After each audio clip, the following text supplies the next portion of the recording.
it for the audio, or you can even watch back. Giving players all the props, or put them on blast. We don't give no hot takes, only talk facts. We're giving all our devotion, riding high on this wave of emotion. Going all out, yeah, cause this is our time. No, ain't no stopping us till we reach the finish line. All in, we came here to win. We're gonna give everything. S-I-C-K on the run. S-I-C-K, sick. On fire, we're ready to fight. We'll bring the house down tonight. S-I-C-K on the run. S-I-C-K, sick. Play it on the car ride, play it when you lounge. X and O, you know that we can hold it down. Shout out to my man Sammy, got it off the ground. And to all the listeners tuned in right now, got debates, analysis, and speculation. This is sports talk for the new generation. You know where to find us, got a reputation. Sick podcast, your #1 sports destination. We're giving all our devotion, riding high on this wave of emotion. Going all out, yeah, cause this is our time. No, ain't no stopping us till we reach the finish line. All in, we came here to win. We're gonna give everything. S-I-C-K on the run. S-I-C-K, sick. On fire, we're ready to fight. We'll bring the house down tonight. S-I-C-K on the run. S-I-C-K, sick. S-I-C-K, it's the sickest podcast. Tune in for the audio, or you can even watch back. Giving players all the props, or put them on blast. We don't give no hot takes, only talk back. S-I-C-K, S-I-C-K, S-I-C-K, S-I-C-K, S-I-C-K, S-I-C-K, S-I-C-K. All in, we came here to win. We're gonna give everything. S-I-C-K on the run. S-I-C-K, sick. S-I-C-K, it's the sickest podcast. Tune in for the audio, or you can even watch back. Giving players all the props, or put them on blast. We don't give no hot takes, only talk facts. We're giving all our devotion, riding high on this wave of emotion. Going all out, yeah, cause this is our time. No, ain't no stopping us till we reach the finish line. All in, we came here to win. We're gonna give everything. S-I-C-K on the run. S-I-C-K, sick. On fire, we're ready to fight. We'll bring the house down tonight. S-I-C-K on the run. S-I-C-K, sick. Play it on the car ride, play it when you lounge. X and O, you know that we can hold it down. Shout out to my man Sammy, got it off the ground. And to all the listeners tuned in right now, got debates, analysis, and speculation. This is sports talk for the new generation. You know where to find us, got a reputation. Sick podcast, your #1 sports destination. Giving all our devotion, riding high on this wave of emotion. Going all out, yeah, cause this is our time. No, ain't no stopping us till we reach the finish line. All in, we came here to win. We're gonna give everything. S-I-C-K on the run. S-I-C-K, sick. On fire, we're ready to fight. We'll bring the house down tonight. S-I-C-K on the run. S-I-C-K, sick. S-I-C-K, it's the sickest podcast. Tune in for the audio, or you can even watch back. Giving players all the props, or put them on blast. We don't give no hot takes, only talk back. S-I-C-K, S-I-C-K, S-I-C-K, S-I-C-K, S-I-C-K. S-I-C-K. Turn up your volume. Because you're about to listen to The Sick Podcast. With Tony Marinaro. 55 seconds left in the penalty, a minute and 27 seconds left in regulation time. Boston 4, Montreal 3. Lafleur coming out rather gingerly on the right side. He gives it into Lemaire, back to Lafleur. Oh! The sickest Montreal Canadiens podcast. You're in the ball! Sports entertainment like no other. Rejoint, on lui fait perdre la rondelle, une passe devant. Et c'est le dégagement et ce sera la victoire des Canadiens. Stanley pour les Canadiens, le 23e de l'histoire. You found the dogs! John, you found the dogs! He found the dogs! And all together, they worked a young team to the top. And now, a 24th Stanley Cup banner will hang from the rafters of the famous Forum in Montreal. The Canadiens win the Stanley Cup! Brought to you by Energy Transportation Group. Driven to be different. La Vida TV. Embrace your true nature. And Playground, your premier gaming destination. It's gonna be sick. Matt Ohayon with you on this Friday evening on the Sick Podcast. Let's take care of some business before we jump into today's show. The Sick Podcast is brought to you by Energy Transportation Group. Energy Transportation Group have been named by the Financial Times as one of America's fastest growing companies in 2023 and have been recognized by the Globe and Mail as a top growing Canadian company for 2 years in a row. They work with some of the biggest Fortune 500 companies, providing end-to-end logistics services. Join a winning team and check out Energy's career page for available opportunities. We're also brought to you by Playground. With over 30,000 feet of new gaming, dining, and entertainment space, it's time to reacquaint yourself with Playground. World-class sushi, AAA steaks, live shows, and a brand new poker floor, and so much more. Located just over the Mercier Bridge, only minutes away from downtown Montreal. Playground. Experience the strip without the trip.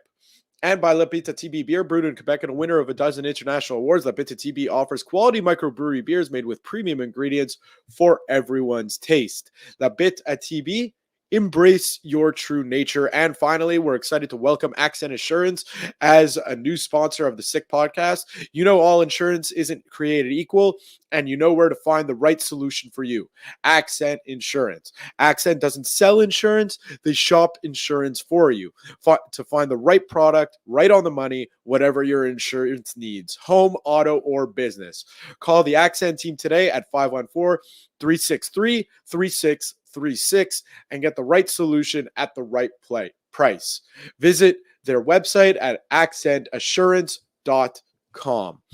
Okay, so exciting game last night. The storylines heading into last night's game were very exciting because it was obviously one of many returns to the Bell Center for Patrick Waugh.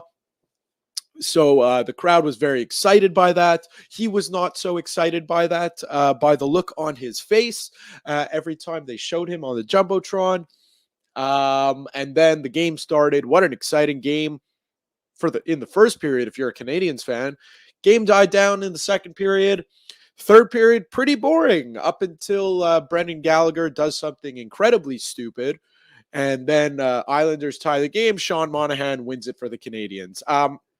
Got to be honest with you guys, this one is to accommodate my schedule. This is a pre-recorded episode, so the latest thing that we know is that Brendan Gallagher is going to have a phone hearing with the NHL's player safety department, which means a maximum of 5 games. So we don't obviously have that news yet of what the actual suspension will be, but we do know that there will be a phone hearing.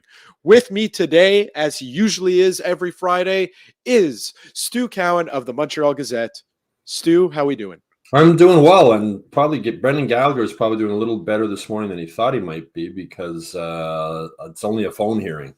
And that's probably because he doesn't have any history of he's never been suspended before, but that was a brutal cheap shot elbow to the head. It was ugly. And, Adam Pelech missed 21 games last season with a concussion. And I don't think there's any doubt he has a concussion now. I mean, his eyes, when he got up, he didn't know where he was or what day it was. It was just that glassy look that you see when a boxer gets knocked out cold. I don't know if something happened earlier in the game between those guys. I didn't notice anything, but it certainly looked like it was a premeditated and intentional elbow to the head right at center ice, right in the open, and with the Canadiens leading 3-1. And as you said, it was a really dumb play by a veteran player, and it almost cost them the game. I mean, Brendan Gallagher should be taking Sean Monahan out for a couple of really nice dinners because Monahan saved his butt by scoring that winning goal. Except the Islanders had come back and won that game. It was really bizarre. And I'm wondering if I think Brendan Gallagher might be getting frustrated. Things aren't going well for him this season. He's healthy. He's not scoring. He's struggling on the ice. He might be realizing that he just doesn't have it anymore. The effort's always there, but the results aren't. And maybe it was just a case of frustration. Maybe something happened earlier in the game, but it's inexcusable. And it was just stupid, like for so many reasons. One, intentionally injuring a player. Two, almost costing your team the game. And it just it was really bizarre and sort of out of character for Brendan Gallagher. So it'll be interesting to see what the suspension is. As you said, it won't be more than 5 games. I think it should be 5 games. But it was brutal. I think just looking at the initial reaction online, listening to, live radio and even some TV segments, it's just like the reaction is unanimous of, I can't believe that that's only a phone hearing. Yeah. Like that is a unanimous reaction across all fan bases, including Montreal's, across all of the sports media members. I couldn't believe it. Like, I'll be honest, I was at the game and I was like looking away from the play. Maybe I was on my phone or something, and I just hear like the crowd make the oh, and then I see a player down on the ice, so I go on Twitter to see the hit, and like I'm just like, what even in the game sparked that? Because it wasn't exactly, it's a physical game. It's between 2 physical teams, but it wasn't like there was bad blood pushing and shoving up to that point. It was pretty shocking and confusing, to say the least. It was, and the fact that it's only a phone hearing just highlights again how the NHL and Gary Bettman don't really take headshots that seriously. And I tweeted last night, there should be a suspension, but who knows? George Parros, the head of player safety, might say it's a hockey play. It's you've got a guy who used to get paid to beat people up on the ice in charge of player safety, which makes no sense to me. But you never know what's going to happen with video review on goalie interference in the NHL. You never know what's going to happen with player safety. There'll be some kind of suspension, I'm sure, after this phone hearing. But like those hits, that's the textbook example of hits that you want to get out of hockey. That was a headhunting, premeditated, intentional looking blow to the head to injure a player, and it certainly looks like Pelech is pretty seriously injured. As I said, when he got up, he had no idea where he was. Yeah, and it happened even behind the play a little bit. It's fast, hockey's fast, so it happened kind of behind the play. And you know what? Good on the refs for stopping the game and reviewing that and then deciding it was a match penalty, because I mean, in years past, they missed the call, and Gallagher is going to deal with it later. Yeah, that's one of the smart uses of video replay. I mean, I think the NHL would be better off if they got rid of video replay. I think it sort of ruined the game unless it's for the puck crossing the line. But a situation like that is also good because, as you say, it happened so fast. It looked like an elbow right away when I'm watching it from the press box, and then when we saw the replay, I was like, "Oh my god!" It was like you could see the elbow come up and go right into his head. So good on the refs for taking another look. I think it was going to be a major anyway. Like, I think their call on the ice was going to be a major, and they just wanted to confirm it. And the video definitely confirmed that it was a major in a game misconduct. Yeah, and it's just crazy because up until that point, I mean, the Islanders were coming on. They were kind of dominating the game from a shot perspective. But Montembeault was standing tall, and it looked like the Canadiens were gonna, they had to work for it. But it looked like it was going to be like a stress-free win for the Canadiens, just with the way it was going. Like, I never got a sense that the Islanders, even after they made it 3-1, I never got a sense that they were going to come back and win the game up until that penalty. Yeah, and the fact that Canadiens, their PK is so bad, like, makes it even worse to take that kind of a penalty. I mean, I was joking last night. I mean, their PK looks like the Washington Generals when they're supposedly playing defense against the Harlem Globetrotters, right? They just let them do whatever they want and sort of pretend they're playing defense. And I asked Marty St. Louis after the game last night. He talked about how trying to keep guys to the outside and not let them go to their go-to play. But I mean, the Islanders looked like they were doing basically whatever they wanted on the power play. And I said, do you wish your power play was a little bit more aggressive? And he said, yeah, and it's a sort of ongoing process with the PK. PK, I think it's a power play report. It's an ongoing process with the PK and power play, and they're going to watch stuff. And if you're too aggressive, then there's breakdowns. But they got to be more aggressive than they are. I mean, they're basically 4 guys standing in a box, just watching the other team pass the puck around. And that's fine if you do keep them to the outside, but they're also getting into the inside for great scoring chances. And Sam Montembeault was great last night. But even he couldn't stop all the chances that the Islanders were getting on the power play, and especially during that 5-minute major with Gallagher sitting in the box. So the PK has been, power play gets most of the focus from Canadiens fans about how bad it is, but the PK is even worse right now. It's they got to do something. I mean, you watch other teams come into the Bell Center, and they're much more aggressive. Like, they don't let guys just stand around with the puck and look for plays. Somebody goes after them and sort of forces them to make a play and makes them hurry up. It's almost it almost looks like it's a practice for the power play practice for the visiting team when they come to the power play, when they come to the Bell Center on the power play, and the Canadiens PK just stands around and watches them. Yeah. And, it's funny because a lot of people have qualms with the power play. Scored 2 goals on the power play last night. Yeah. And, one of them, we'll move to the positives.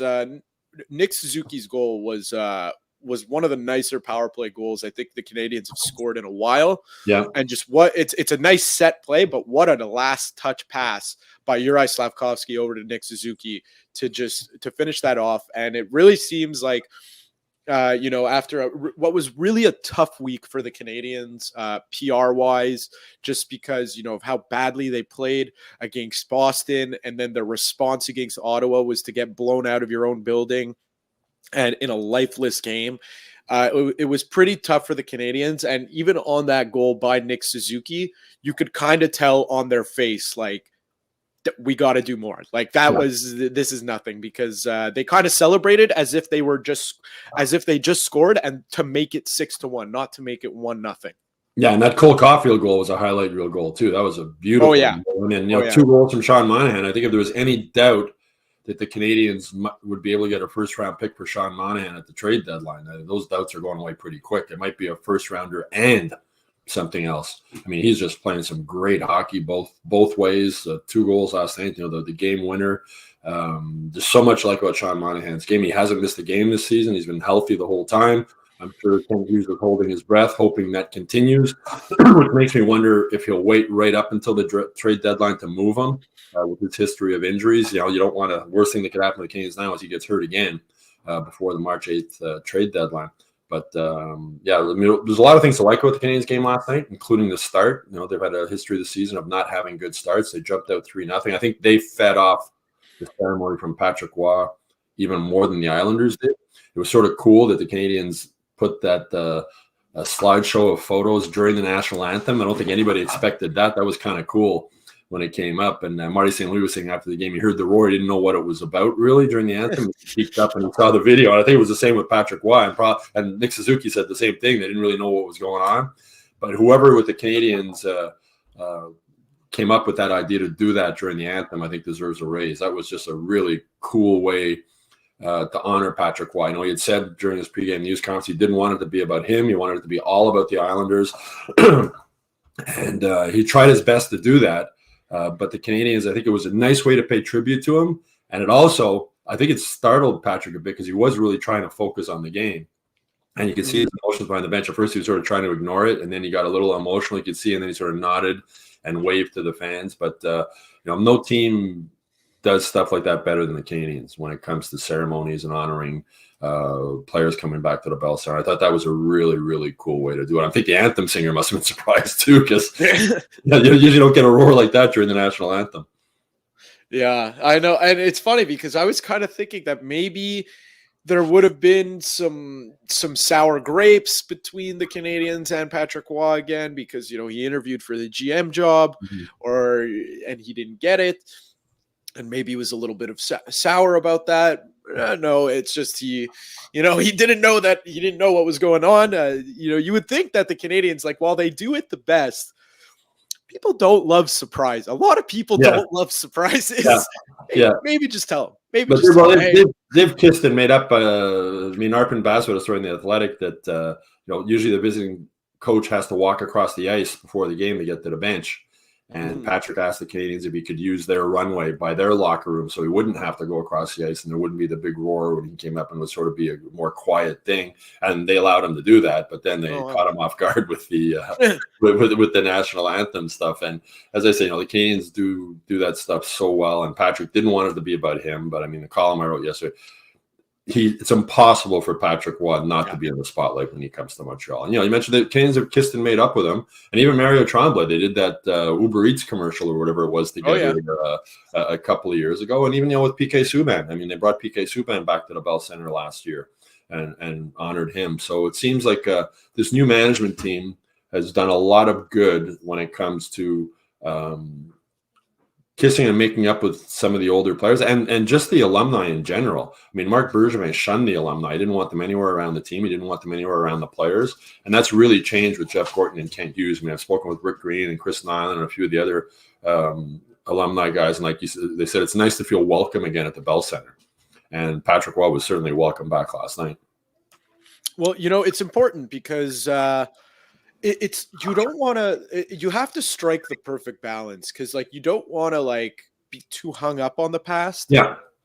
But it's important to understand the heritage of the team and the history of the team because of what it means to the city. So you got to really strike that perfect balance because you always want to be looking towards the future, but you have to know the reason why it's so important. You're not playing in Sunrise, Florida. You're playing in Montreal, Quebec, where there's just, over 100 years of history following this team. So it's important. And like you said, that's just something that, was not really well done by Marc Bergevin for whatever reason. Yeah, I mean, you look at the way the Yankees honor their former players, right? And the Canadiens are up there with the Yankees as far as when it comes with hockey. And, Chris Nyland has told me, when he came up and he was a young player with the Canadiens, he said, Dickie Moore would walk in the locker room after a game, or Jean Beliveau would walk in the locker room after a game, or Henri Richard.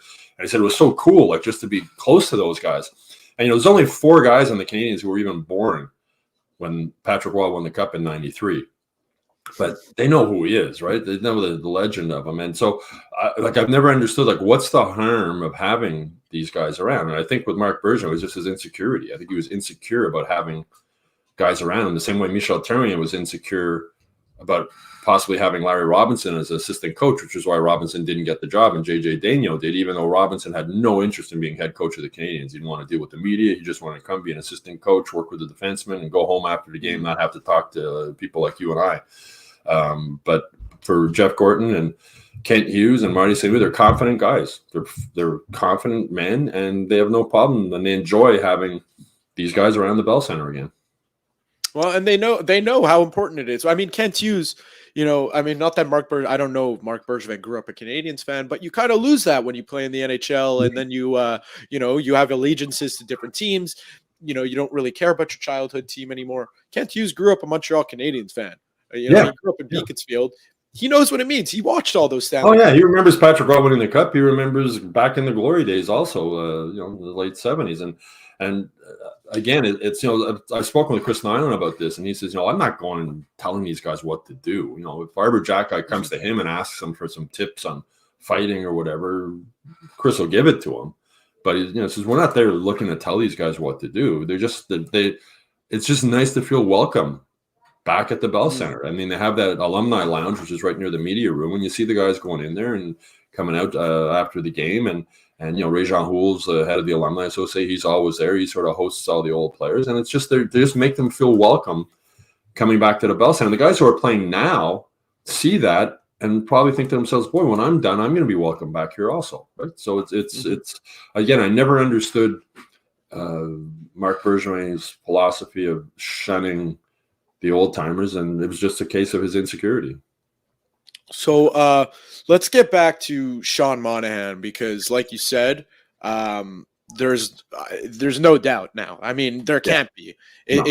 There's got to be at this point some sort of bidding war, because he's on pace. If he plays the full 82, he's going to be just a shade under 60 points. Yeah. Any team going on a cup run, and I don't know about you, but to me it kind of feels like there's no team that I'm like looking at them and I'm like, this team's going to win it all. Like it's there's no clear cut favorite right now. Obviously, you could go with how teams are playing, and it would obviously be the Edmonton Oilers. They won 15 in a row. But then again, we always know what happens to them in the playoffs. Oh. So The year Boston lost, 10 games or whatever all year and then got wiped out in the first round. So exactly. So any team could use a 50/60 point player come playoff time, just that boost of offense inserted into their lineup. Not just a 50 or 60 point player, also a great role model in the locker room, a great guy that Habs players all love him. One of the best face-off guys in the NHL, can play on all four lines, can kill penalties, can play the power play. Like he fills so many holes on a team that wants to make a run for the Stanley Cup. And with Kent Hughes, it's all about asset management. He's going to end up getting 2 first-round picks for Shawn Monahan. He got one in 2025 when he brought him in from Calgary, and he's going to get another one now. And as I said, it's going to be a first-round pick plus to get Shawn Monahan, because there will definitely be a bidding war for him. Well, that's the thing. And I wouldn't be surprised. Like, this might be crazy, but I really wouldn't be surprised if he ended up with 2 first-round picks or a first-round pick and a second-round pick. Because if you're a team that really believes you're going to win the Stanley Cup, or that you have a very good shot at it, and you need a third center that could kill penalties, that could, if someone goes down, you could put him on the power play, you could play him up in the lineup, you could play him down in the lineup. Like, this is the prototypical perfect player to be added as a rental. You need to add this guy if you want to make a run. And I don't really know of any other rentals out there that are putting up the offensive numbers that Shawn Monahan is. I can see it being a first-round pick, and as opposed to a second pick, a prospect, like maybe a young center, 22, 21, 22, 23, who maybe hasn't worked out the way expected on that team, who can come in here and get a chance to play, like what they've done with Kirby Dach and what they did with Alex Newhook. And I think that's sort of the way Kent Hughes goes. It's like the first-round pick, and then he wants a prospect, somebody who's a little further advanced than an 18-year-old kid coming out of the draft, somebody who could play for the team now and hopefully improve and get better over the next year or two. Yeah, it's unbelievable, the asset management that he's been pulling off, especially with Shawn Monahan, because I remember, we all said it last year. It was kind of like, the Canadiens fans and people covering the team were a little disappointed with how that season ended for Shawn Monahan because of all the injury trouble. And it was kind of a wasted opportunity, because everyone knew last year with the way he was playing that he probably would have fetched a first-round pick. Yeah. And he might get another first-round pick for David Savard. I mean, he's got, there you go. And there'll be a bit of a bidding war for David Savard, I would think, too. He's a veteran guy, good guy in the room, kills penalties, can play minutes, physical guy. He's not fun to play against. So Kent Hughes is going to be really interesting to see what happens between now and March 8th. Yeah, I'm excited to see what's going on, what those phone calls are like, because really it's even, in years past, the Canadiens never really had a guy that was like an impact player. That they had a couple guys, like they got a good return on Arturi Lehkonen, but like, all due respect to Arturi Lehkonen, great player, he's not a 60-point guy. No, this is like a big deal. The only other one, on the top of people's lists are it's Elias Lindholm. I'm seeing. It's because Calgary, they're whittling away in the standings, so he's obviously a great player. But other than Elias Lindholm, when it comes to offensive talent, it's Shawn Monahan. He's right up there, and it's going to be it's exciting times for Canadiens fans, because again, rough week for the Canadiens. A lot of people are fed up with the rebuild, and are fed up with the way in which the Canadiens are losing. Like we've said over and over again, this is what it is. There's going to be rebuild take time. Canadiens fans have been hollering forever, it seems like, and Tony leading the call, for a rebuild, a full rebuild. And now that one's finally here, people think it's going to work overnight. It doesn't. It does. It's not going to work overnight. This is only year 2 of a rebuild. You got to figure it's like a 5-year plan. So the Habs fans have to be patient. They've been surprisingly patient through the first year. Now people are getting a little.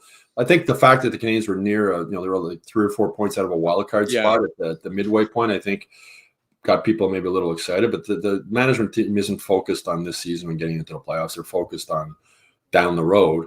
And, with Monahan, I mean, there's no doubt now, I don't think that Monahan will be traded. I mean, Darren Jurger had that original report that it was a handshake agreement between Kent Hughes and Monahan that at the deadline he would move him to a contending team. And then Kent didn't shoot that down at all when he was asked about it during his midseason news conference. So I don't think there's any doubt that Shawn Monahan will be moved. And I don't think if you're going to get a first round pick and something for Shawn Monahan, you jump at it. Like there's no hesitation. He does have that injury history, the same as Brandon Gallagher had as an injury history. And, if he gets hurt or if he struggles down the road, but as you said, that's why he's sort of a perfect rental for a team, right? It's just this season, it's a 1-year contract. You pick him up and you hope he helps your team win a Stanley Cup. And then if you want to keep him in the offseason, you try and re-sign him. And if it doesn't work out, then he leaves. So it's, again, Kent Hughes has set himself up really well going into this trade deadline. He's also got 22 draft picks in the next 2 years. He's got 3 goalies. So you can combine all those things in combination deals, Jake Allen and a pick and something for something. He's got a lot of cards you can play ahead of the trade deadline. Yeah, it's exciting. It's exciting to see, especially just it's like we've said, these things take time, and I'm someone who just gets fed up when I see performances like Tuesday. That's when it's to me, like, that's unacceptable. Yeah, I think that's the case, though. It's a young team, I think, that's tired. I think they're I think they're really looking forward to that break next week. I think they've competed hard all season. They don't have the talent. They have to work so hard to win hockey games. And I think they've just reached the point. Marty St. Louis practices are grinding also. I think they're just a tired team, a young, tired team that's really looking forward to that break. And it'll be interesting to see how they come out after the break. But it's, where they are, they've hovered around 500, and while missing Kirby Dach and while missing Newhook and while missing David Savard for 20 games, and Jordan Harris was hurt. They've had a lot of – their PK isn't very good. Their power play isn't very good, but they've still hovered around the 500, and that's – basically comes from the effort level of the players. And you're right, the effort level has dropped off a little bit recently. They bounced back against the Islanders. They've been able to bounce back. They haven't won more than 2 games in a row all year, but they haven't lost more than 4. So they have an ability to, when you just think, okay, the ship's sinking and this is going to get real ugly, they come back and they jump out 3-0 like they did last night against the Islanders. So the compete level is still there. They still want to play for Marty St. Louis, but I think they're a tired team, and they're really looking forward to having that break. And with regards to last night, I really, with the way the Canadiens started, you'd have to think that, like, Martin St. Louis, obviously knew he knows his opponents, but like he knew Patrick Waugh is coming to town. He knows Patrick Waugh loves to win more than anything in the world. Or he probably hates to lose more. He probably hates to lose more than he loves to win. Yeah. And like Patrick Waugh probably wanted that one back. Oh yeah, he wanted that. Oh yeah, one he didn't. I mean, I imagine there was money on the board or something he had up there. But the thing that impressed me yesterday about Patrick is that he said when he got the job that he had been humbled by being out of the NHL for so long. When he left Colorado, he thought the phone would ring and he'd get another job. It didn't. After winning the Memorial Cup with the Ramparts, he figured the phone would ring, and it didn't. And he's. He was asked yesterday about controlling his emotions during the game, before the game, how he controlled his emotions last night. He said, well, I'm going to try my best, but I'm not always good at it. Right? And that's the story of Patrick Waugh. But he seemed like a more humble guy. Like, just the news conference, he didn't want it to be about him at all. When they were down 3-0, he called the timeout. He wasn't screaming and ranting at the players. Yep. He was talking to them, and after the game, when he was asked about it, so I was just trying to get them mentally focused. We've talked about mental focus. It's a big part of this team we're working on, and they've lost it a little bit, and he just wanted them to calm down. And he said, we're down 3-0. Let's get out of this period down 3-0 at the worst. Like, let's not give up another goal. Let's just get out of this period. And they did. And then they fought back, and when I'm talking about guys wanting to play for Marty St. Louis, guys want to play for Patrick Roy too. He has that instant credibility when he walks into a locker room, right, with these young guys, the same way Marty St. Louis did. So he just seemed much more humble than he has been in the past. I interviewed Larry Robinson this week, and he has a history with Lou Lamoriello. He coached there for 8 years at the Devils. They won a Stanley Cup together when Larry was a head coach. And Larry told me, he said that Lou Lamoriello was like a second father to him. Like any problems I had with the team, off the ice, anything, he was the guy I went to talk to. And I asked Patrick during his news conference, do you think it's a similar relationship you'll have with Lou Lamoriello? Like, is he the guy who might be able to calm Patrick down? It's not easy. Is he the guy who might be able to calm Patrick down? And I think he might be, because of the history and reputation Lou Lamoriello has, because of the reason nobody was calling him for so long, and then Lou Lamoriello did. So I think Patrick has realized that, like, he wanted to run everything, right? When he was in Colorado, he wanted to be the GM, he wanted to be the coach, he wanted to be the president, he wanted to be everything. And that's one of the reasons why I think the Canadiens never hired him here, is because he would just want to do everything. And I think he's realized now, you're the coach, you coach. That's your job, is to coach. That's all. And I think he's probably finally figured that out. With the Ramparts, he was owner, GM, coach. It was his team. He ran the show. But I think he's realized now, for him to continue to be a coach in the NHL, he has to just focus on coaching.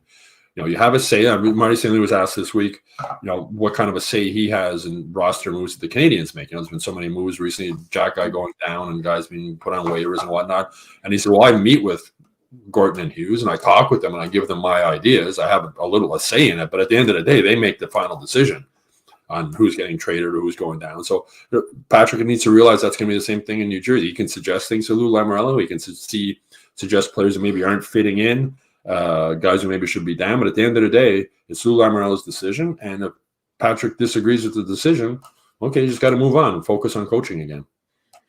Well, that's it. And you said it perfectly. Like, he wanted to run the show. And I think another thing in terms of maturing, like why the phone wasn't, he had to have known that the phone wasn't going to be, ringing after, like you said, he wanted to run the show in Colorado, but he quit on the team. Yeah. And he put them in a bind, like, unexpectedly. And like 6 weeks before the season, too. I don't know Joe Sakic well, but I've spoken with people who do, and they say if you can't get along with Joe Sakic, you can't get along with anybody. And Sakic and Waugh were teammates together, and they couldn't see eye to eye. And Patrick, the same way he left the Canadiens abruptly. I've played my last game for the Canadiens, I'm done. That's the same way he left Colorado, and that was many years later. So he hadn't learned his lesson. It's still that those emotions that, as he sort of joked last night, I try to control them. I'm not always good at it. He's got to get a lot better at controlling those emotions. And the Patrick I saw yesterday in the news conference behind the bench, he seems like a changed guy. How long that'll last, we'll see. I mean, it's, but he's older, he's mature. I think as we all get older, we get a little smarter. Maybe we realize some of the dumber things we did in our youth and we try and correct them. But again, I think it's a good fit. And, the other thing he mentioned, and I had forgotten about this, Jacques Lemaire is also part of the Islanders staff. He's a special assignments coach. So he's surrounded by former Canadians. He's not in the same bright spotlight he would have been if he was coaching the Canadiens. The Islanders are sort of, the second or third team. Well, that's it. Even if he was coaching the Rangers, he'd be exactly. Coaching the Rangers, coaching the Islanders are two different things. So the spotlight's not going to be as bright as it would have been in Montreal, and I think that'll be good for Patrick. And again, I think that's why, see people on social media last night, the Canadiens should have hired Patrick and they should bring Patrick back. But the spotlight's just too big for him here. I don't think it would have worked for him here as a coach with the Canadiens, but I think New York's a really good spot for him. As I say, Islanders instead of the Rangers. Yeah, well, that's it. And, I think there is space for a coach to like blow a gasket like he did that famous clip where he's shoving the boards into Bruce Boudreau. Like, I don't mind that, really. Like, but that's the that was a junior hockey move, though. That's a junior hockey coach move. That's not an NHL move. So I agree, but I think that's more like a card to play. Like, you can only do that once. That's like calling your team soft. Yeah. You can only do that one time. And I'm okay with it. Like, I don't want to see every coach do that, but it's Patrick Waugh. It's fine. But it's like you said, how long will it last? Because the Islanders are, they had to hire a new coach for a reason. They're down in the standings. They're way below expectations. They're in the race. They're in the hunt. But listen, they just lost to the Montreal Canadiens yesterday. So they're in the hunt, but they needed a change. And, if things get really tough, that's when I think we'll see the real Patrick. That's when it's, because right now it's he's 2-3 games in. Yeah, it's 1 win, 2 losses so far. And he mentioned yesterday that this was a 4-point game for the Islanders, and they're in a playoff hunt. And it was a loss that they dropped them, I think, 2 points out of a wild card spot, to 4 points out, if I'm not mistaken, and to get into the playoffs. So if the playoffs start slipping away more, we'll see how Patrick reacts. But I'm sure Lou Lamoriello and him had a long conversation, and they obviously want to get in the playoffs this year. But there's a longer term plan, I'm sure, in place also. So, as I said, I think Lou Lamoriello is a really good guy to sort of calm Patrick down when he has to be calmed down. And if he doesn't, if he pulls another thing like he did in Colorado, the phone won't ring again for a very long time. Mm-hmm. Just a quick funny story about Lou Lamoriello is that this is one of my friends. He worked in a hockey agency. I forget the name of it, but anyways, it's a very big agency. It's the same agency that Tom Wilson's a part of. Oh my God, it's killing me though. You probably know who it is. Montrealer leads the firm. It's in Toronto. It's not the Donnie Meehan Newport. Yeah, exactly. Don Meehan. It was Don Meehan's firm. Yeah. He worked there. And his job was to just, he was an intern, not a crazy job, but prepare packages, send it out to GMs, pending UFAs and whatever. And he told me, he goes, every GM, they'll communicate to you by email, or like they'll email someone and they'll redirect them to me, and then I'm sending stuff off, whatever it may be. He told me once, I think it was James, that he was interested. James Neal was a UFA, and the receptionist calls my friend, and this is like my friend at this point, like now we're 27. It's like we're kind of on the cusp of adulthood. Yeah.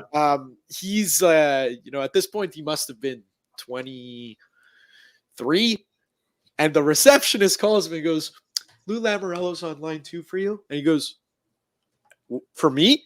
Like, what? And he's like, she's like, yeah. And then like he like gives a look over to one of the partners of the firm, and he's like, answer the phone. And he goes, hello, Mr. So-and-so, nice to talk to you. Just can you fax over that pamphlet you had on James Neal? Everything's done through email. He's like, can you fax it over to me? I always find that so funny. Well, he's 81 years old, Lamoriello. And when the Islanders were here in, I guess it was December, after the game, I was riding the elevator down to the locker rooms. He was in the elevator with us. Mm-hmm. And he looks like he's 60. He looks 20 years younger than he is. He's in great shape. Yeah. And I was asking him, talking with Larry Robinson about it, and he's joked. He said, he says, when I was in New Jersey, we all used to joke that there was actually 8 Lou's. He said, because you'd be in the office, you'd have a meeting with them, and you'd leave, and you'd walk around the corner, and you look at another office, and there was another meeting, and Lou was in that one too. And he says, you'd be sitting around having a coffee, around the coffee machine having a coffee, and somebody would sort of make a joke about Lou, and you turn around and he was right there. He used to say there's like 8 Lou Lamoriellos walking around the building. He said he's everywhere. And he's 81, he's still going strong. And good for him. As Larry said to me, he said he loves what he does. And as he said to Larry, what else am I going to do? And Larry made a good point. He says, I've seen a lot of people in life who do something they love, and then when they stop it, next thing you know, they're in the ground. And so Lou Lamoriello loves his job, loves what he does. I'm talking with Larry. I said, do you miss being in the game yourself? And he said, I do. He says, but I just can't do the travel anymore. He says, I can't get home at 3 a.m. and get up and go back to the rink again at 7:00. And Larry's younger than Lou, but Lou's still going strong. He loves it. He's passionate about it. And at 81, and good for him. As I said, he looks 20 years younger than he is. So he takes care of himself, and he's got a long history. And as I said, that you can see why he would be a father type figure to Larry Robinson. And I think he can be the same thing for Patrick Waugh. Yeah. And, we talk so much about Martin St. Louis, we've talked about him being like a hockey junkie. 81 years old, still running a team. Like you are a absolute hockey junkie. Oh yeah, you really cannot get enough of what you're doing. No, he loves what he does, and good for him. That's it. And listen, as long as it keeps working for him, if he could still do the job, you could do the job. Let's go back to the Canadiens. One player who, it's pretty amazing after all we've talked about him this season, after all the criticism he's taken, like he's not bulletproof anymore. Because there's a segment of the fan base that's, kind of not fed up, but, had enough with the high expectations and him falling short. It's Cole Caufield. For all the flack he's taken this year, he might not be healthy. He might not be this. He might not be that. Guy's on pace for a 65-point season, on pace for 30 goals. And that's without a fully healthy shoulder. Pretty amazing, the turnaround he's had. And, we talk so much about goal scorers being streaky. Pat Hickey has that famous line where if you score 30 goals, you got 52 that you didn't score. Yeah. It's pretty amazing to see the way he's been playing these days. Yeah, well, at least 52 that you didn't score. That's if you only score one goal a game. And the thing that's also surprising about Caufield this year, he hasn't scored more than one goal in any game. And, goal scorers are streaky, and he's an example of that. And I think it's 9 goals now in the last 14 games. He's the Cole Caufield we saw last season when everything he shot seemed to go in. And, Marty St. Louis said it many times, I'm not going to teach Cole Caufield how to score goals, and he's going to keep scoring goals. He's just got to learn different ways to score them. And we've seen that a little bit. We've seen him score a goal on a rebound standing in the dirty area in front of the net. We've seen him score high far side shooting instead of his regular high low side shot that he likes so much. The goal he scored last night, that was just a beautiful, unbelievable. People talk about his shot so much, but he's a really good stick handler too. He's got really quick hands, and we saw that in the play where he set up Slafkovsky for a goal recently, where he turned the blade of his stick around the other way and batted the puck out of midair from behind the net, right in front of the net for a pass for Slafkovsky. So Cole Caufield's going to score goals. There's no doubt about that. And like most goal scorers, he's streaky, and he's on a really good streak right now. And we'll see how that continues. And you're right. It looks like now, people are talking, he'd be lucky if he scores 20 goals. He's may only score 15 goals. And as you said, I'd be surprised right now if he doesn't score 30 goals. He's got 16 and almost half a season left to go. So the shooting percentage earlier in the season was down like 6.5%, which is crazy for a guy with a shot like his. And it's evening off now. And again, I'd be really surprised if he doesn't score at least 30 goals. Well, that's it, and he's on pace to score, to shoot the puck on net, just over 300 times. He's right on the lead in shots, that'll be the same every year. Like he's not afraid to shoot the puck. You watch Yuri Slafkovsky in the press box, and you're almost yelling, "Shoot!" He won't shoot the puck. Cole Caufield shoots the puck. You don't need to worry about that. So that's it, because just looking at. He averages a 12.7 for his career. He's at 3% lower, so the goals are still going to be coming like that. Like it's the law of averages; it's just going to average out. Yeah. So good for Cole Caufield, because that's a player that you want to see succeed. Just signed that big contract. There's so much potential about him, and I really like that he's finding these different ways to score goals. It's the same thing with Yuri Slafkovsky, finding different ways. Like Yuri Slafkovsky, we've seen him rip the puck, and this season more often than not, all of it, well, all 6. It's not a crazy amount, but he's playing better now, as we know. His goals are coming from standing in that dirty area in front of the net and tipping one home, one hitting off his leg. They don't ask how, they ask how many. Yeah. So Cole Caufield is he's starting to come alive. Well, he has come alive. He's on an 8-game point streak. Yeah, how many? How many people thought Jonathan Kovacevic would be tied with Yuri Slafkovsky in goals? they both got 6 goals. But with Caufield, and Ken Hughes touched on this at his midseason youth conference, one of the things Hughes really likes about Caufield is even when he wasn't scoring, he was still that happy-go-lucky guy every day at the rink. Like he's the energy in that locker room. He's like the energizer buddy. You see him; he's always happy. He's always smiling. He's always joking around. He's having a good time, and he brightens up every room he walks into. And that's important in a long season, right? You got a guy who comes in there, and the players, his teammates love him. The guys who have kids, their kids love him. It's he's that video they did last year when Paul Byron's son was took part in the skills competition, and there's a Canadiens put out a video of Caufield sitting beside him in the locker room and joking with him and teasing him a little bit. And he's a fun guy to be around, Cole Caufield. And he's, as Ken Hughes said, he's like that whether he's scoring or he's not scoring, and that's important. He doesn't get down on himself. He doesn't sulk. I mean, I think he knows he's going to score. Like, yeah. Not scoring, in the back of his mind, he has that confidence that I'm going to score. It's going to start happening. And I asked him about it recently when he was slumping a little bit, just sort of coming out of the slump. And he said, last year it seemed like everything I shot went in, and this year it's not. He says, but they're going to, if I keep shooting, they're going to start going in. And that's the great mentality. That's a mentality you want a goal scorer to have, right? Just keep shooting, and as you said, eventually the odds will even out. He's not a 6.5% shooter, right? Cole Caufield is not a 6.5% shooter. He's double that. So now the percentage is moving up and the puck's going in. Well, that's it. You even look. So I'm looking right now at the shot leaders in the NHL. He ranks 10th in shots on goal, and every single person above him is in double-digit shooting percentage. Obviously, like, we're not going to talk goals because it's David Pastrnak, Nathan McKinnon, Nikita Kucherov. I don't think anyone would put him at their level. However, they're all above him in shots, and they all have double digits in the shooting percentage. He's the only one in the top 10 that's in single digits. At 9.6 right now, so it's up from the 6.5, but it's still only at 9.6.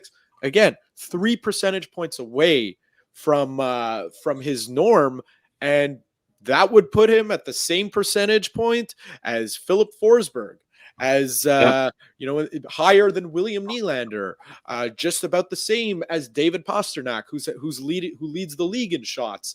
So it's a good thing, like you said, that he's one of those players that it won't affect him, and he's going to keep shooting as long as he's shooting. You don't have to worry about Cole Caufield. When he stops shooting the puck, that's when you got to worry about him. Yeah, and I think he had become a little predictable, as I mentioned earlier. Like, especially on the power play, it was always that sort of one-timer high short side, and you would see goalies coming across and getting their shoulder up and saving it. And I tweeted during a few games that he's too predictable. He's got to shoot different places. Tell you a sort of funny little story. So after he scored the power play goal against Colorado, I think it was, and he went high far side. And the goalie looked like he was surprised by it. It was like, you'd see him sort of go after it, went in. And after the game, I was talking with Caufield, and I said, you have a tendency to shoot high short side. You look like you caught the goalie by surprise there going the other way. And he sort of smiles and says, he says, I saw your tweet and I decided I'd shoot far side instead, which is, I did it for you. So I sort of laughed. I said, well, Cole, you're supposed to say you don't read anything that we write or tweet. And he laughed about that. But I mean, seriously though, I think he had become too predictable, and, there's scouts, advanced scouts. And, if I'm noticing that from the press box, guys who are paid money to professionally scout guys are noticing that also. So I think he's become a little bit less predictable in where he shoots and how he scores and where he goes to the thing. And that's Marty St. Louis talked about that a lot. Like, he's got to get to the inside more, which is difficult for a guy his size, but he's doing it. I said the one goal he scored recently, a rebound, standing right in front of the net, he whacked it in. So again, just not be so predictable where he shoots. I think he would catch goalies by surprise a lot last season with that high short side. Not so much now, but the way he shoots the puck. And speaking with Ken Hughes after his midseason news conference, and he said another problem with Cole when he wasn't scoring, he was missing the net a lot. And he'd get a lot of good scoring chances and miss the net. So, that factors into it also when it comes to goal score. So he's hitting the net more now. He's being a little less predictable, and the puck's going in for him.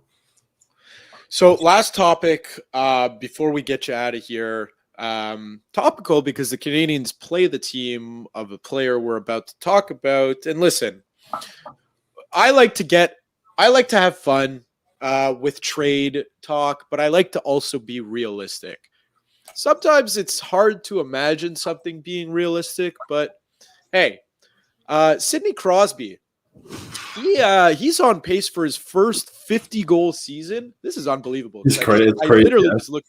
First 50-goal season since the 2009-2010 season. He hasn't scored 50 goals. It's the only time he scored 50 goals in the NHL. Yeah. On pace to do it again. The Pittsburgh Penguins are whittling away in the standings. You know, they're right around where the Canadiens are. They got 4 games in hand on the Canadiens, but I think it'd be tough. It's going to be very tough for them to make the playoffs. Crosby is scoring at will. He's got 2 years left on his contract. Is there a world this season or next season? Probably not this season. Maybe not. That you could see Sidney Crosby being traded as a rental. I mean, the guy, there's a lot to be said about being a Penguin for life, but hey, Raymond Bourque was a Bruin for life until he wasn't a Bruin. So yeah, but that was also Bourque's choice. I mean, he wanted to get traded to go somewhere where he could win a Stanley Cup. I don't know if Sidney Crosby is going to be the same way, but it's true. I mean, he's got 26 goals this season. He had 33 last season. He's 36 years old. He grew up as a Canadiens fan. He loved the Canadiens. His dad was drafted by the Canadiens. But he wanted to finish his career playing for the Canadiens. The Canadiens was part of the rebuild. You can't imagine a team not wanting Sidney Crosby. But I'd be surprised if the Penguins traded Sidney Crosby. I think he's the guy they keep for life, and then he moves into probably a management role afterwards or ambassador role along with Mario Lemieux. I'd be very surprised to see him leave. But speaking about Crosby, I wrote a column yesterday about Mike Matheson, and I'm not comparing Mike Matheson to Sidney Crosby apart from the age factor. So, a lot of Canadiens fans are got to trade Mike Matheson. He's 29. He's going to be done by the time the Canadiens get to where they want to be in this rebuild. He has too many giveaways. He has this. The thing that Sidney Crosby and Mike Matheson have in common is that they're hockey freaks. They live, breathe, sleep, eat hockey. They train. Everything they do, everything they eat, everything they do is about playing hockey. And, I was speaking with Matheson about it yesterday, and he said, it's about sleep. It's about diet. It's about training in the gym. It's about, taking a day off when you need one. He took a therapy day this week from practice. And that's something that Matheson has in common with Sidney Crosby. And that's why, Mike Matheson is far from being finished. I could see Mike Matheson playing at 35 years old and still being effective. That's why I would not be in a rush if I was Ken Hughes to try and trade Mike Matheson. But Sidney Crosby is a case of a guy who takes care of his body, loves the hockey, eats, sleeps, drinks hockey. And that's why at age 36, he can still be doing what he does. And he's also, one of the things I've always admired about Sidney Crosby is not only was he the most talented guy on the ice, he was also the hardest working guy on the ice. His work ethic is up there with Brendan Gallagher and guys like that. He, with all the skill he has, nobody works harder on the ice than Sidney Crosby. I've always admired that about him. And it's pretty cool to see a guy at his age. Imagine Sidney Crosby scoring 50 goals as a 36-year-old guy at the same time when we're seeing Alex Ovechkin sort of fall off a little bit. And Alex Ovechkin was not always the hardest working guy on the ice, right? And maybe not so much off the ice either. But for Sidney Crosby, it's nice to see what he's doing. But I would be really surprised if he does not end his career as a Pittsburgh Penguin. Yeah, it's just me seeing all these other sports where superstars move at the drop of a hat. Well, Wayne Gretzky can be traded, right? Anybody can get traded, but well, that's it. Well, that's the famous line, right? But it's just you'd have to think for a guy like Crosby, he loves winning. He was meant to be winning Stanley Cups, and man, I think this is the first time since really. He hasn't dealt with this his whole career where he's firing on all cylinders, carrying the team on his back, and they're still falling short. That's his rookie season. They fell short of the playoffs, and then they started becoming they became the dynasty that they became. I don't know. I think it would just be it would be so good for the sport to see a big player like that move, because it never happens in hockey, and it would be incredible. Maybe it's me, projecting wishful thinking to the NHL, but it makes sense, right? I mean, well, then with Sidney Crosby, he lived with Mario Lemieux for I don't know how many years when he first started in the NHL, And Mario played his entire career in Pittsburgh and never left. And I think the Crosby obviously idolizes Mario and was groomed by Mario in the NHL. So I think he'll follow the same career path as Mario and retire as a Penguin. But the thought of him playing somewhere else, I thought of Sidney Crosby playing for the Canadiens, like thinking I want to finish my career playing for the team I grew up cheering for. That would be pretty awesome. But again, I don't think that'll happen. Okay, last thing, because it's just unbelievable what he's been doing. I promise the last thing. It's a guy from the same city as him, Nathan McKinnon. I mean, oh my God, this guy is like single-handedly carrying my fantasy hockey team and it's just like, it's amazing to watch. There are 4 goals, 1 assist the other night, and a hat trick in 7 minutes. Just unbelievable. I'm talking about Mike Matheson and Sidney Crosby living and eating and breathing hockey. Nathan McKinnon is the exact same way. When the Avalanche were in town there earlier this month, I was interviewing McKinnon after the morning skate, and he was in the locker room. He just had on one of those sort of tight undershirt things that the guys wear under their equipment. And I looked at him and I thought to myself, I've never seen an athlete in better physical condition ever. Like he is ripped. Like you can see, even with a t-shirt on, you can see the definition of every muscle on this guy. You can see the 6-pack. You can see, like I went like all these guys are in great shape, but like this is at another level. Like I've never seen an athlete in better shape than Nathan McKinnon. I was like, wow. And then I was chatting with Adam Nicholas, Canadiens development coach, a little while. And I mentioned it to him, and he said, yeah, he says, this guy's, that's like diet, and he has his own chef, and he has this and he has that, and that's all it's hockey. And when they were playing at the Bell Center, it's like he has jets in his skates. Like he takes off and nobody can catch him, and he shoots. And there was a game, I think it was last season when Colorado was in town. I was at the morning skate, and McKinnon came on the ice. He was the first guy on the ice, and he had a bucket of pucks. And he's just skating around casually. He picked up a puck, and he came over the blue line, and he fired a puck top corner, like just under the bar. Bing. And then he went around, he picked up another puck, and he did it again. And he must have shot 12 pucks, and every one went the exact same spot, just under the crossbar, hitting like the top of the netting. And I was like, wow. And he's on the ice all by himself, like shot after shot after shot. It's sort of like watching an NBA guy making 3-pointers at practice, right? Yeah. One after another. And I was looking at him going, oh my God. But when they were in town, just seeing him in the room, like, wow. I've never seen an athlete in any sport in better physical condition. And the way he skates and compete, like we were saying, Sidney Crosby, hardest working guy on the ice. Nathan McKinnon, same thing. The skill, the talent, the work ethic. I mean, what a hockey player. Like people in Colorado get to watch him every night. What a treat. He's just such a and determined and compete level. That's one thing Marty St. Louis said he likes most about Mike Matheson is his compete level, the way he competes all the time. And Nathan McKinnon, boy, what a hockey player that guy is. And look what he's done with Jonathan Drouin since Jonathan Drouin got there. And Drouin, when I saw Drouin in the locker room, he looked, not that Drouin was out of shape in Montreal. You can't be out of shape and play in the NHL, but he looked in better shape than he was here. So him and McKinnon are buddies. So I don't know if McKinnon's chef is cooking for Jonathan also, or if McKinnon's dragging him to the gym with him or just rubbing off on him the way that he works. But Nathan McKinnon, again, when he was in Montreal there recently, I was so impressed just seeing him off the ice and then seeing the way he plays on the ice. I mean, the way he can skate, he's a complete hockey player. Well, what was it this past summer or last summer or 2 summers ago, sorry, that some report came out that the guy hasn't touched like a grain of sugar in like his whole life, basically. Like it shows the guy's an animal. It's crazy. He does the Tim Hortons ads. I'm sure he's never had a donut in his life. That's it. Like they tried, like, Nathan, come on, you got to try it. You're in the commercial. Hockey players love their coffee. I'm sure he's had some coffee, but again, it's like he has his own chef. He has he's you're talking LeBron James. My son's a huge basketball fan. He was telling me he read a story about how much money LeBron James spends every year on his like personal trainers and chefs. Like it's millions to keep his body in shape. And Nathan McKinnon, it's everything he does, every piece of food he puts in his mouth, everything he puts in his body, everything he does is all about hockey. It's he's driven, and it shows when you watch him play. Yeah, I mean, it's just some of the athletes in the NHL is just unbelievable. And the craziest thing is leading or he's tied or leading or second in the NHL in scoring, only to Nikita Kucherov, who seems like he gets 3 points every game.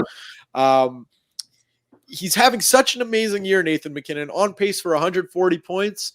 Even if he hits that, it would still fall short of last year's Connor McDavid, 153. It's unbelievable the talent that there is in the NHL. It's really is, and it keeps coming. With Connor Bedard, I mean, you have more and more, and it's going to continue because you have all these kids who are, if you're a good hockey player when you're 9 years old, that's all you do is play hockey, right? You go to summer camps, you go to stick handling camps, you go to strength camps, you go to.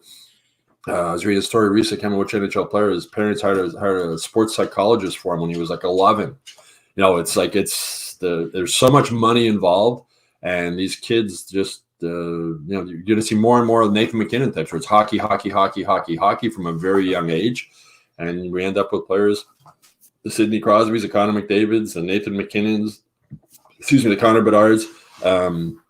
That's good for hockey. I mean, superstars sell any sport, right? That's one of the things that we talk about the NBA, which makes the NBA so popular is superstars. Same with the NFL, superstars. It's and the NHL now with there's a lot in the league now, and there's gonna be more coming. Yeah, it's very exciting. It's very exciting. And hey, Canadiens fans, tune in. That's it. Tune into tomorrow night because listen, it's hard to imagine the NHL without Sidney Crosby. Yeah. It's gonna happen. So tune in tomorrow night. And like watching him tomorrow night, like fans watching, like don't just watch the skill, like watch how hard he works.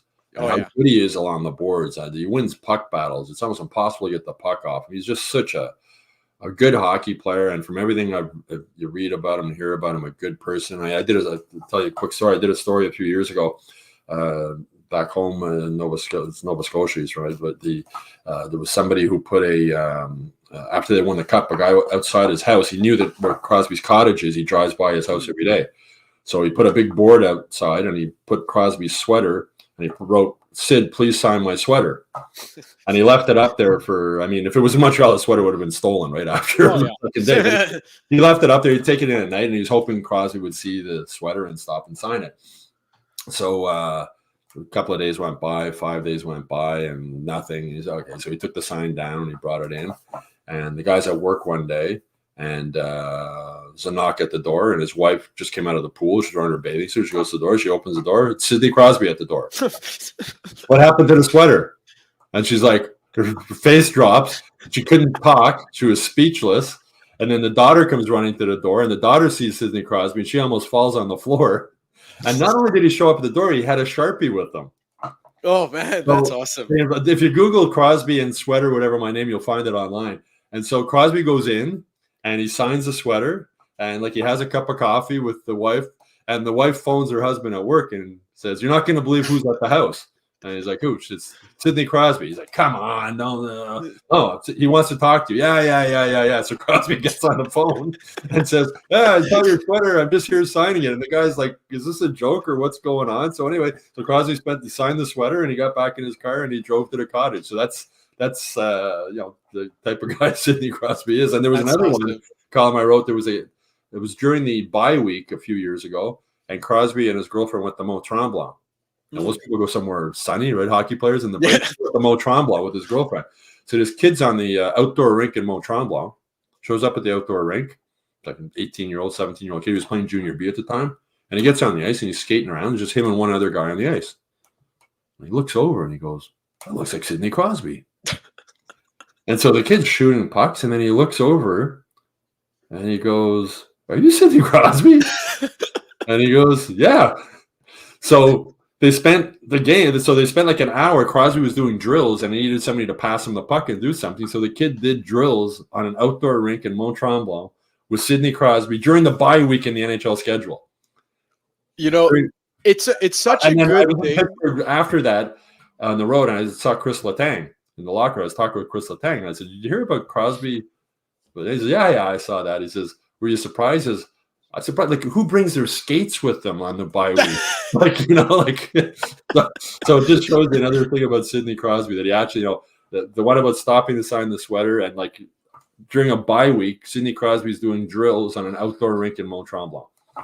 But it's funny because the first time it's like a lot of the times, everyone will say, oh, cell phones, they're horrible, they're this, that kid is probably thanking the Lord that cell phones exist, because if you tell that story without photo evidence, right?